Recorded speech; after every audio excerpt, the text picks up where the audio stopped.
जिंदगी में up and downs आएंगे, कभी डरना नहीं। हर चीज में कुछ न कुछ छिपा है, वो आपको भी दिख नहीं रहा। लास्ट में जब डॉट मिलाओगे तब समझ में आएगा ये क्यों हुआ मेरे साथ, क्यों हुआ ये मेरे साथ। मैं एक युवक की कहानी सुनाता हूं। उसको अपनी जिंदगी में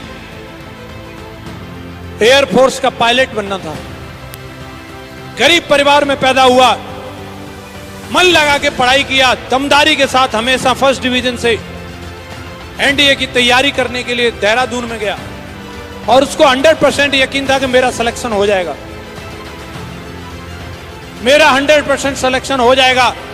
लेकिन केरला में जन्म हुआ और जाना देहरादून था, इतने पैसे नहीं थे, देहरादून कैसे जाए। बहन का कंगन बेच के देहरादून गया और सिलेक्शन नहीं हुआ, सिलेक्शन नहीं हुआ और लगा कि अब तो दुनिया खत्म हो गई, अब मैं वापस कैसे जाऊंगा, मेरे पास तो लौटने के पैसे भी नहीं है। सोचा कि मैं यहीं आत्महत्या कर लूं और ऋषिकेश में गंगा जहां से बहती है और वहीं से कूदने का इरादा बना लिया। बार बार जाता कि मर जाऊं, फिर लौट के आ जाता, सोचता विचारता, फिर जाता, फिर लौटाता। और वहां पे एक साधु बाबा शिवानंद जी थे, उन्होंने बुलाया, बेटा मुझे तुम कुछ परेशान से दिख रहे हो, क्या बात है। तो उसने बताया, बाबा मैं परेशान इसलिए हूं कि मैं यहां एनडीए के सिलेक्शन के लिए आया था, मुझे यकीन था कि मेरा सिलेक्शन हो जाएगा। मैं अपनी बहन के कंगन बेच के आया था और अब मेरा सिलेक्शन हुआ नहीं और मेरे पास लौटने के लिए भी पैसे नहीं है, मैं मरना चाहता हूं।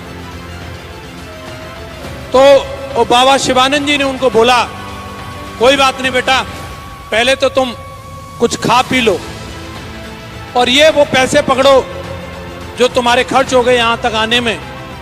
और एक बात ध्यान रखना, आज तुम्हारा सिलेक्शन एनडीए में नहीं हुआ है, कोई बात नहीं, लेकिन इससे बड़ी भी चीज तुम्हें कभी जिंदगी में तुम्हारा इंतजार कर रही है, इसीलिए तुम्हें आज ये छोटी चीज नहीं मिली है। उसको ये बात बोली और उसने इस बात को बिल्कुल अपने दिल से लगाया कि पक्का इससे बड़ी कोई चीज मुझे मिलेगी, और जिंदगी में मेहनत करी, कभी पीछे मुड़ के नहीं देखा। जो बंदा एयरफोर्स में पायलट नहीं बन पाया, वो बंदा आगे चल के मिसाइल मैन बना और देश का राष्ट्रपति बना। नाम है डॉक्टर एपीजे अब्दुल कलाम।